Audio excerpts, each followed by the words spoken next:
Welcome to another episode of This Is Why I Don't Vote, a podcast.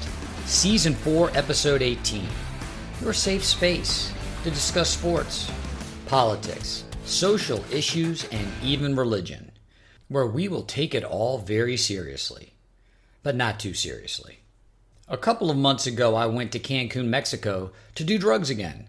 I went to a place called Beond, and I had an Ibogaine treatment. I had an Ibogaine Journey. That's probably a better way to say it.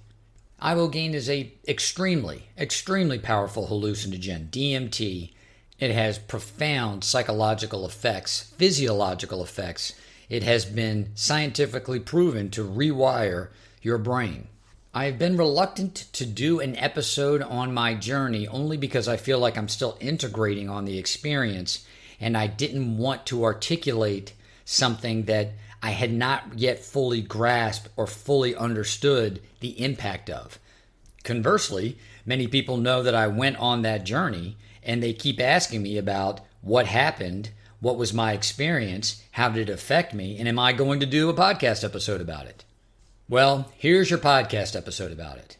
Thank you all for listening. If you're new to the channel, if you're new to the podcast, please like, subscribe, 5-star, thumbs up, write a review. Send to friends, send to enemies far and wide. This Is Why I Don't Vote podcast is on Patreon. If you like what you hear, please consider supporting. Act 1. Before the Ibogaine Journey. On March 10th, 2024, I did what's called the flood dose for my Ibogaine journey. I've gotten a lot of questions about what the actual circumstances surrounding this flood dose are. I might as well, before I talk about the journey, how it impacted me, talk about the circumstances surrounding what the journey before the journey looks like. The facility that I went to was a place in Cancun, Mexico. It was off the beaten path. It's not in the hotel zone. It's called Beond. Although it is a resort atmosphere, it's also highly professional. It's a medical atmosphere. So there are doctors and nurses that are instrumental members of the staff. A better way to say that is that you interact frequently with these doctors and nurses. When you get to this facility, it's a beautiful, peaceful, serene environment. Because it's not near the hotel zone, it's not loud, you're not hearing all the music, it doesn't have a ton of restaurants. It's in a neighborhood, what you'd call an upscale neighborhood in Cancun. Because of the therapy and the intensity of that therapy, many people who go to the facility, who go to Beond, they're dealing with significant drug addictions and they're dealing with significant PTSD. When I was there, many of the people that I met were both veterans and drug addicts, people who had served in Iraq or Afghanistan, and they had developed drug addictions over the course of the last 20 years since they had finished their tours. Let's say 15 to 20 years. So when you get to this facility, the first thing that happens is the medical staff looks through every single thing that you brought. They go through your bag, and they're looking for drugs. When you get your welcome packet in anticipation of going on this trip, they're very upfront with you. Someone's going to search your bag. Don't bring anything with you that you don't mind having someone see, because they're going to go through your bag to make sure that there's no drugs, there's no alcohol in your bag. Ibogaine, it turns out, is a very selfish drug. It doesn't like to cooperate or to interact with any other types of drugs. So for one's own safety, you have to be clean. No other drugs or alcohol in your system. And there's a pretty strict diet that you follow leading up to the Ibogaine journey. What I noticed very early on about many of the people who were on this trip with me, who were staying at the facility at the same time I was that there are a lot of functional drug addicts in our society. These weren't a bunch of homeless people whose addictions had gotten them fired from every job that they ever had, who had alienated them from their family. Many of them were close to that, but they all had jobs, careers. Many of them owned businesses, several of them very successful businesses. Although we didn't discuss finances in detail, there were several people there who were millionaires, and several people there who were probably millionaires in the tens, if not hundreds of millions of dollars. Addiction is a great egalitarian. It doesn't give a damn about your gender or your race, your geographic area, it affects us all.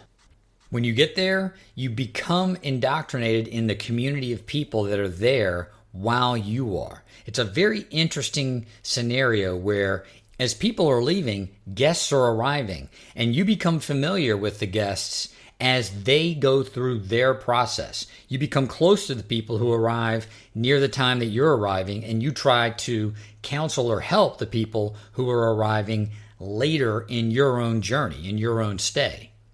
After you have had a chance to acclimate, you are undergoing a battery of tests. Every day leading up to your flood dose of Ibogaine, you're undergoing tests. You're going through an electrocardiogram, an EKG. They're taking your blood pressure. And yes, you were giving blood and you were giving urine for drug tests. Many of you may be asking, you may be curious, well, if you still have drugs in your system, what do? You have to stay longer.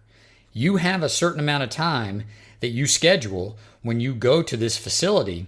And if you still have drugs or alcohol in your system when you get there, and you're supposed to go into your flood dose of Ibogaine within 72 or 96 hours, they just push it off. The experience can be not only psychologically, but so physically taxing that you have to be clean before they will introduce the Ibogaine into your system. Now, you can use the Google machine just as well as I can. You can look up the history of Ibogaine. I will say that Ibogaine is relatively new to the West. It's probably been within the last 50 years that any of its medicinal properties have been embraced by the West. It is an African root. So the actual plant grows in Central and Western Africa, and it was part of an African medicinal and spiritual tradition for thousands of years before it was really discovered in the West. And I believe it was discovered by the French. It was used by the French, much like cocaine was used in the United States. It was a medicine. People recognized that it did have medicinal properties. The problem was they also realized it had a number of detrimental effects if it was just given to a user, to a consumer, over the counter. So both cocaine and Ibogaine were eventually outlawed in their respective countries, both, I believe, in the early 1800s, after people had tried to self-regulate in their consumption. Ibogaine, of course, was still used not only in Africa, but in other parts of Europe, and has only been popularized in the last 50 years. But Beond is a unique facility with all of the oversight that's provided there when you go through this journey. I have heard stories. I've talked to people who've done Ibogaine, and they did it with an African guide, some in North Africa, some in Central or South America, with nothing more than a stone shack littered with mattresses for people to lie down during their journey. Spoiler alert, Ibogaine is so powerful a hallucinogen, you become ataxic. You can't walk, and it's difficult for you to even coordinate your movements. So you are relegated to lying down. At Beond, in anticipation of going through your flood dose, once you've gone through all the medical, there is psychological assistance. You are provided a workbook that helps you create your intention and understand the reasons why you're doing what you're doing. Because as you go through a journey, as difficult at times as it can be, you need to have a solid foundation of intention to understand why you're doing what you're doing. Because if you don't, you can freak out, and you can freak out in a big way. The day of the actual flood dose, you begin very early in the morning. I got up at about 5:30 in the morning to get ready for this flood dose. And why would you get up so early? Well, first and foremost, the effects of the drug can last 12 hours or more. People metabolize the drug at different rates, but generally, the staff will prepare you for 12 hours of a supervised journey. In addition, there are after effects. You are still under the influence for as many as another 12 to 24 hours. Sometimes it can be as much as 36 hours. So after your flood dose, you are supervised for 12 straight hours. After those 12 hours, you go into a moderately supervised environment for another 12 hours. So a total of 24 hours. So what do I mean by a supervised environment? When you go into the room where the flood dose is going to be administered, it looks like a hospital room. You have hospital beds. You have all the equipment that you associate with being in a hospital. Licensed doctors and licensed nurses are your caregivers throughout the course of your journey. So you lie down in a hospital bed and you were hooked up to an EKG, an electrocardiogram, and you were also hooked up to a blood pressure machine. Finally, you are also given an IV. So you have an IV in for the entire 12-hour journey. The staff is very diligent in making sure you're comfortable with all of this equipment on because it's going to be on for another 12 hours. And you want to start as early as possible so that that 12-hour stretch allows for you to go through any complications and you're not experiencing those complications at 3:48 in the morning. For the sake of the individual safety and for the sake of the staff's attentiveness, going through this as if it were a business day, it makes it a lot easier on everyone. So you were generally ingesting the Ibogaine at around 6:30 or 7 a.m. in the morning. After the journey is complete, that 12-hour period is complete. Sometimes it can be sooner. It could be 11 hours and 38 minutes. It could be 12 hours and 45 minutes. Yes, all of that is monitored. Your metabolizing of the drug is monitored throughout the course of the 12 hours. So when you were released, you were quote unquote released, it's because they have measured the amount of metabolite in your body, in your system, and you can now go. That doesn't mean that you are done. You go into another supervised environment. It's a much less supervised environment, one where you actually have control of the interaction with the staff. So you can call the staff and say, hey, I need something. They know where you are. They can get to you in a short amount of time. That's where you actually spend the next 12 hours, where most people hope they're going to get some sleep. Can one sleep under the influence of such a powerful hallucinogen? No, not really. Most people do not sleep. For my part, I tell people I went through the 12-hour flood dose and I was feeling the effects for the next 12 hours such that I didn't want to stand or to be active for but a very short period of time. It wasn't until the next morning, a full 24 hours after I had ingested that flood dose, that I was able to regain all of my faculties, yet I was still under the influence. So, what happened? What did I experience throughout the course of what was, in total, a 36-hour journey? Act 2, The Journey. Longtime listeners of the podcast may be familiar with the episodes that I did concerning my ayahuasca journey, memorializing, in many respects, the journey that I took with Mother Aya. That journey, that process, has been described as more feminine. It is very much allowing things to come up and through and out of you, yet there's very little control over it. Some of these things are stored, hidden in the recesses of your psyche, in the recesses of your body. And so when you actually break down all of those barriers that have been holding those things in, it can be quite painful and quite violent. Part of that process is managing the pain and the violence and the fact that you had allowed all of these barriers to be enacted, to be built, very often to protect yourself.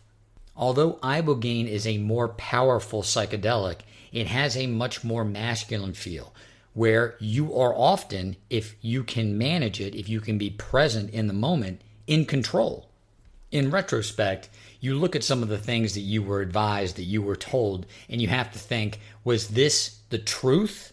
Was it a scientific or a verifiable fact that the Ibogaine, although more powerful, is something that in a more masculine trait is easier to control than ayahuasca? Or is that just something that they tell you so that you don't freak out in anticipation of going on this journey? You're not carrying with you the anxiety into the journey. And this is one of the big elements of each and every one of our lives that was impressed upon me during my journey, is that more often than not, whether we recognize it, again, this is about being present and recognizing what's happening in your body and in your mind when it's happening.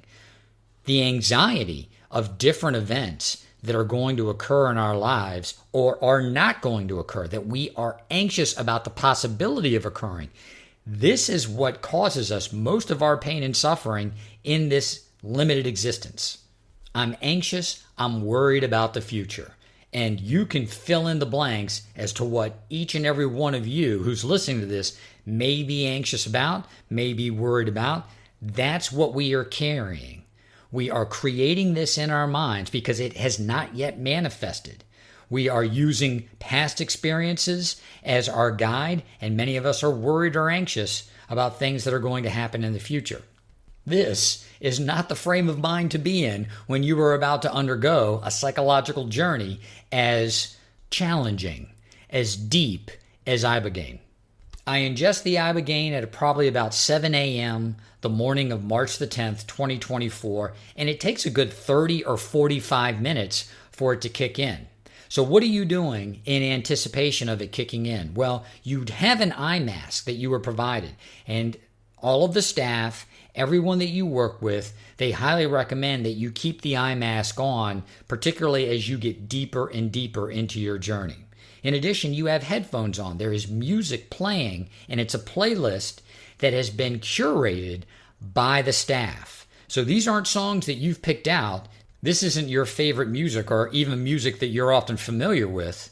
This is music that's been curated by the staff. And it's very interesting music. A lot of it is instrumental. It's very, I am loath to use this word, but I'm going to use it. It's very trippy. It's very trippy music.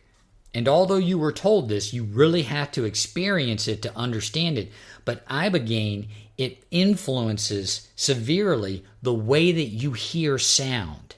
Different sounds, different high-end sounds, but particularly different low-end sounds. It's almost like they get bent. They are deeper, they are protracted. It's as if you can hear every single element to every single note as it is impacting your eardrum. It bends reality, it bends the concept of time. Fast forward quickly, 14 to 16 hours, there was music that I listened to after the journey was done, and it was distorted. It didn't sound right because I was hearing certain high notes and low notes in a different way, and it violated the memory that I had of that song. It was almost like I was hearing the song for the very first time because it didn't sound the way that I remembered it sounding. So to further paint the picture, you're lying in what is a hospital bed, you're hooked up to an EKG machine, and you're hooked up to a blood pressure machine. You've got an IV in. Every 30 minutes, the blood pressure machine goes off, so you feel that band tightening around your arm, and it's taking your blood pressure, and you're waiting for this drug to kick in, and it slowly starts to kick in. You don't see anything because you've got an eye mask on, and you're listening to this music. Well, the staff, they've got this down pretty much to a science. They know how long it takes generally for each person to metabolize the drug into their system and how long it takes then for you to progress through the different phases, the different effects of that drug as it metabolizes over the course of time. So the music begins to change as the drug takes more and more of an effect. And it's trippy. It's trippy music. It places you on that knife's edge. If you've ever done any kind of hallucinogen, or even if you've gotten too high or drunk, hell, if you've had a fever and you've hallucinated, you know there's that part where you start to feel the lack of control and you try to re-exert control. And that is always a recipe for disaster. The music is inviting that agitation into you, so you are forced isn't the right word. I'm going to say prompted. You were prompted to let go of control, to surrender. And as the music escalates in its vibration, in its rhythmic intensity, and just to try to give you a better idea, dear listener, this is keyboard driven, it's synthesizer driven. It's not verse, chorus, verse, verse, chorus. It's very long, it's drawn out. The song, if you want to call it that, it can run from between 25 minutes and 35 minutes before you're going to get to the next song. Certain songs play again. So you go through a 35-minute song and it repeats, and it may repeat again, but it's still part of the same playlist because it's going to change. In other words, that's how managed this process is. There is very, very meticulous oversight as to where you are in your journey based on the amount of time that's expired. So you go through and you listen to certain songs as you are in the throes of this psychedelic trip, deep in it, and these songs may repeat 2 or 3 times. What advice was given in managing this part of the journey?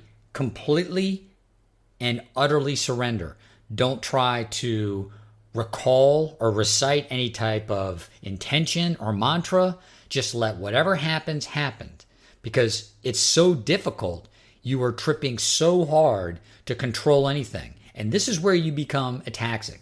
This is where, in the first couple of hours, you probably still have a little bit of control over your senses. But within 90 minutes, 120 minutes, particularly 150 minutes, you are in such a state that you can't get up and walk onto your own power. You are, in the parlance of the 60s, tripping balls. Yet even if you have some experience, even if you have a constitution, you're tripping harder than you've ever tripped before in your entire life. What do you see? What are you exposed to? It's unique to every individual. I don't want to go into all the details. It's actually the reason why I've held off on doing this piece, because I still, in many ways, feel like I'm integrating on the experience, even though it happened now 2 months ago. The one thing that I will share that was very impactful, it was profound, is that I saw myself, and I didn't ask for this, it just came up, and it came up several times throughout the course of the journey. I saw all of the me's that I could have been had I made different decisions in my life. The me that would have been the person that did this or did that if I had made a different decision, if I hadn't gone to law school, if I hadn't become a lawyer. I'm not married. I have no children. I saw father me. I saw salesman me. I saw professor me. Yes, I saw myself as a professor, as what I perceived as a college classroom. The kids looked like they were of college age. What is so distinct about these visions is that although we see ourselves every day, we look at ourselves in the mirror every day, we very rarely watch ourselves over a prolonged period of time. We each have our own mannerisms. We have our own diction, the way we talk, the way we move. We have a gait to the way that we walk. And it is unique to us, but how often do we get to see it over a prolonged period of time? It's the people around us that are reflecting who we are based on how we interact with them, our language, our posture. When I saw these visions, I knew they were me. They looked like me. They acted like me. And I don't want to attribute to it anything more profound than the fact that, yes, my subconscious and conscious mind very likely know exactly how to play the role of Patrick, but these seemed so real and so possible. These possibilities of who I could have been had I made but a few select different decisions in my life. After between 2 to 4 hours of this type of powerful, deep, hallucinogenic experience, you come out of it. It actually changes, and you're advised that it's going to, yet it's hard to describe what that experience is like when you come out of the depths of such a powerful hallucinogenic experience to be in what you just call a different level. The best analogy that I can give you is a swimming pool. And let's look at it as an Olympic-sized swimming pool. If you've ever been in an Olympic-sized swimming pool, it's a big swimming pool. And when you go to the deep end, it's deep. And you start to tread water because you can't reach the bottom of the deep end of an Olympic-sized swimming pool. And as you come out of this hallucinogenic experience, you start to be able to touch your toe on the bottom of the pool. You're still in the water, and you are still in enough water where you can't reach the bottom and keep your head above water in a consistent way. Yet when you go under the water, you immediately touch the bottom of the pool. And there is some comfort in that. Once you recognize that psychologically, that's when you start to exercise control over the process. That's when you start to remember, I came with intentions. There were reasons why I wanted to do this. And you start to articulate those in your own mind. Or, if you were me, you can articulate those things out loud, which evidently I did, and which evidently is not that uncommon. I was told that I negotiated with what was happening to me, that I was speaking out loud. Visions that came to me, I would ask questions about them. Many of them, they would come to me and then they would disappear before I felt satisfied with the answers I had been provided or what it was trying to communicate to me, and I would articulate my desire for it to come back. And sometimes it did come back. Sometimes I was able to ask for these visions to come back, and they would. Other times they wouldn't. I received all that I was going to receive. Now, I am not the young man that I once was. You can't ask me to do anything for 12 hours and not go to the bathroom. And go to the bathroom I did. And when I got up, I did something that was at the same time profound and yet disturbing, frightening. I took off my eye mask. I asked to get up to go to the bathroom. Now, under the influence of Ibogaine, you are in no state to walk for a significant period of time. And so a nurse will actually walk you to the bathroom. And when I say walk you to the bathroom, I don't mean on your side, keeping you stable. You literally have to extend your hands out as you stand up, and they walk backwards while you walk forwards, and they monitor your gait, the steps that you're taking to make sure that you're just not going to collapse onto the floor, which has happened. You were hypersensitive, and I heard something or I wanted to turn my head, and I quickly did so, as one would do, as we all do every single day of our lives. And as I quickly did that, I felt like, this is the only way that I can articulate it, I saw a rip in the fabric of time, that I saw reality on the one end of my peripheral vision and on the other end of my peripheral vision, and yet in the middle, it was this white void. And as I focused on it for a second, it just merged together. Reality merged together. I remember telling myself, don't do that again. Did I do it again? Of course I did, because it's more instinct to quickly look around to identify your surroundings than it was intentional. And I did it again, and it happened again. It was like a dream that was part fantasy, part nightmare, and there's certain things that happen in that dream that you both want to explore and run away from at the same time. It was a feeling of awe and fear that came through me. As I stated before, I had all of my intentions coming into this journey, and just like my ayahuasca journey, I got what I needed, not what I wanted. Many of the things that I wanted to have addressed were not addressed whatsoever, and many things that I guess I had been ignoring or not fully understanding about myself, these were the things that presented to me over the course of many hours. They are still presenting to me, and it's one of the reasons why I held off on doing this segment, and it's one of the reasons why I don't want to go into detail about what I went through and the things that presented, because I'm not sure that I still haven't finished resolving these things. I cannot stress this enough. Ibogaine is a very masculine energy. It has a very masculine psychological effect. So it's almost as if your soul or God itself was giving you a homework assignment after you were done, the things that you can go and work on to not only better improve your own life, but if there is an overall purpose for each one of us, to help fulfill that purpose. After a good 12 hours, I was ready to get up. And so were the people that I went on this journey with. And of course, the first thing that you think about is, I haven't eaten in 12 hours, and I've just gone through a very taxing psychological experience, much of it which is also physical. I'd like to eat some food. That is when the post-journey begins. Act 3. After the journey. Most people can relate to a hangover, one that both leaves you craving food and sickened by the thought of eating it. When I came out of that 12-hour journey, I was hungry, and yet I didn't have the appetite to eat. I didn't feel compelled to eat food. One of the things that I loved about this entire experience at Beond and getting out of the United States was the quality of the food. The food in the United States is trash. We can all agree on that, right? Even if you go to a nice resort, even if you go to nice restaurants, the food generally is trash. And if it's not trash, they charge you an arm and a leg for it.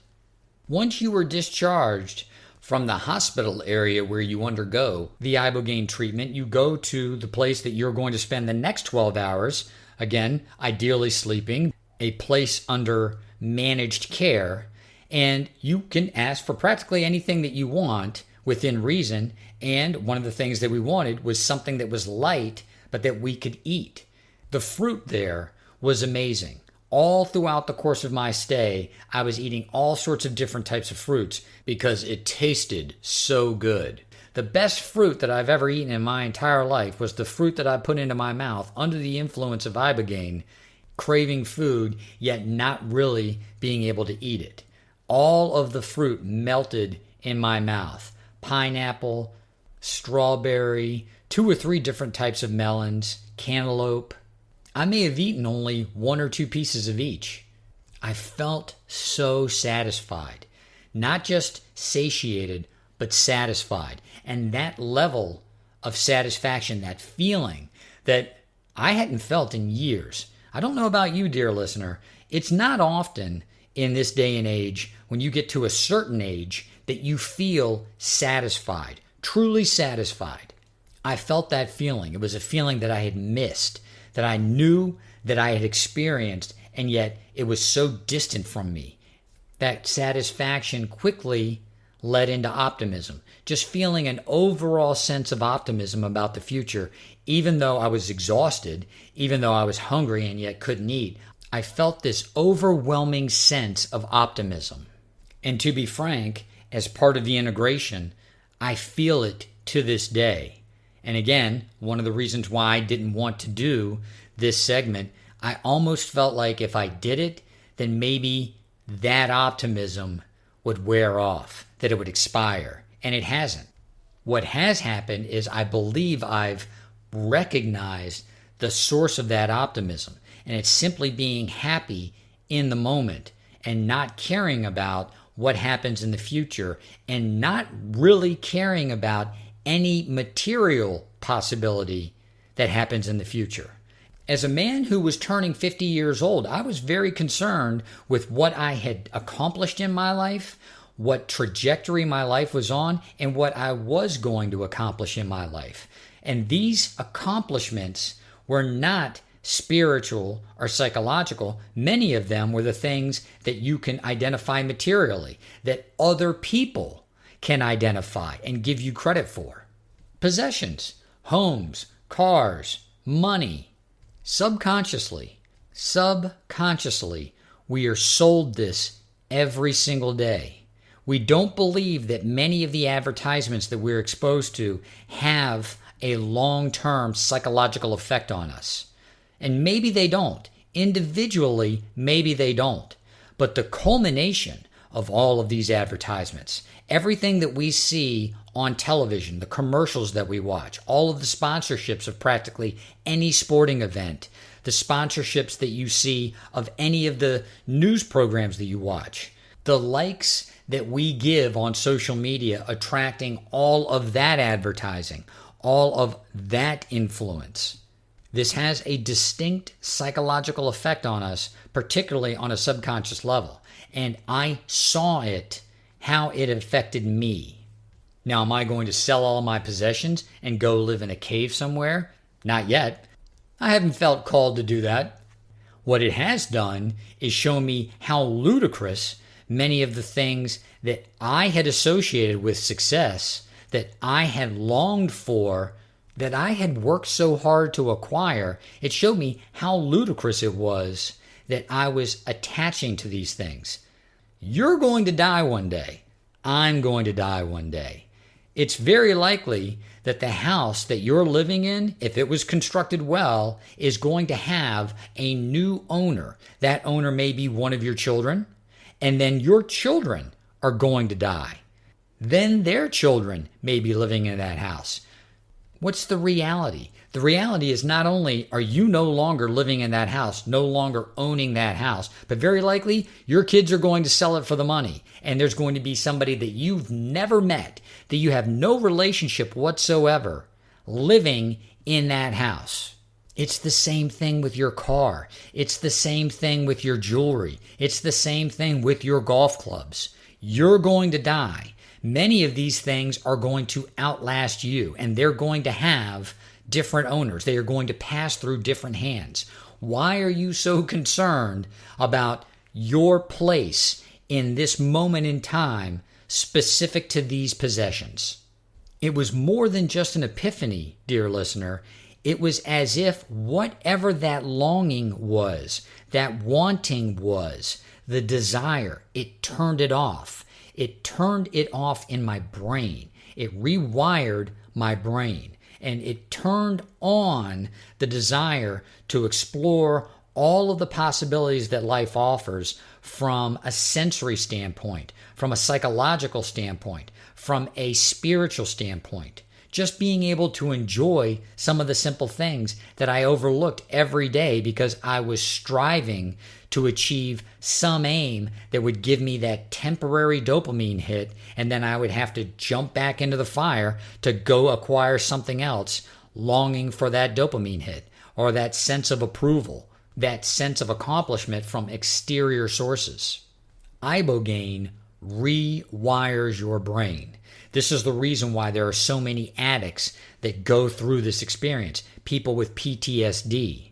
It turns off certain receptors in your brain and it turns on others. It's almost as if it is rejuvenating your brain. It's saying, yes, I know that you have 10, 20, 30, 40 years worth of experience that has opened up these synapses, that has created these neural pathways.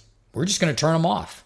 And we're going to either go back to the neural pathways that you had 40 years ago, or we're going to what's better, create new neural pathways so that you have not only the experience that you've learned over the course of this period of time, but now you can use that knowledge. It's wisdom. It's almost as if it is the way that you mechanically can manifest and employ wisdom. So what now? What are the prospects going forward? Act 4, Epilogue. I have not had a sip of alcohol since I got back from Cancun, Mexico, after I had completed my Ibogaine journey. And I haven't had any inclination to drink. It's interesting how I've been exposed to alcohol. I've gone out to bars, I've gone out to restaurants, I've been in environments that encouraged me to drink in the past, and I had a longing to have a drink. In other words, drinking, the relationship with alcohol, was like any other relationship that you've ever had and that you missed. I missed the relationship with drinking, with having a drink, with what I associated with consumption of alcohol as that social lubricant, going out, meeting new people, having conversations. Yet I didn't want to drink the alcohol. I was not inspired by that environment to drink. Yes, I am learning how to readjust to social graces, to interacting with my fellow man, absent the social lubricant that is alcohol. Alcohol is a double-edged sword. It is a social lubricant. You do have less inhibition when you're drinking, and yet the other side of that knife's edge is what a crutch it is, that you can't go and communicate with other people, with other human beings, absent some sort of lubricant that is dulling your senses. For years, I have been addicted to nasal inhalers. Strangely enough, My physical addiction has been to nasal inhalers. And people that I've been friends with, that I've been close to all throughout my life, I'm sure you recognize that I would use those nasal inhalers all the time, particularly when I was drinking. For many years, I never thought anything of it until I realized I can't breathe without using these things. Over-the-counter nasal inhalers. The operative ingredient in all of these over-the-counter nasal inhalers is oxymetazoline. Its medicinal use is pretty simple. It opens up your sinuses. If your sinuses are closed, it opens them up. There's a lot of marketing surrounding the different types of uses, whether it's a cold or it's a flu or it's allergies. The operative chemical works the same. It simply opens closed sinuses. I was using these inhalers for sinus relief at least once a day, but often 2 to 3 times a day, and I could not breathe without them. I haven't used one since I left Cancun, Mexico. I will not try to generalize this. I want to keep this specific to me. I felt like I appreciated the relationship between the psychological and the physical, your perception of things and how that affected you physically. The relationship between your subconscious or unconscious and your conscious world.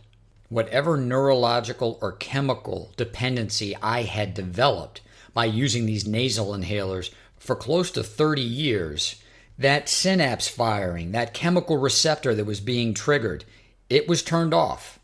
This is the power of Ibogaine. Ibogaine is the solution to the drug epidemic, not just in the United States, not just in the Western Hemisphere, but worldwide. The old saying goes, when you're desperate enough, you'll try anything. When you are in such pain that you can't stand it anymore, you're ready to kill yourself, you'll try anything to alleviate that pain. When you are so in the throes of your addiction that you are going to lose your job, your career, your family, you've been to every drug rehab, you've tried everything and nothing works. It's either succeed or die. There were several people that were freely admitting, that were frank about the fact that they had tried everything, that they were at a breaking point in their life. And by saying breaking point, that if Ibogaine didn't work in helping them manage their addiction or their PTSD or both, that they were ready to end their lives. They walked in as zombies. They walked in as people who were alive only in name. And after 10 days, you saw the lights come back on in them. You saw the energy come back into their body, come through them, come out of them. They were alive again. It may take 10 years. It may take 20 years. It may take 50 years. This is the wave of the future. This is the solution. If you or a loved one are struggling with addiction, with PTSD, with psychological problems, don't call another hotline. It's not another stretch in rehab that's going to solve this problem. You've already done these things.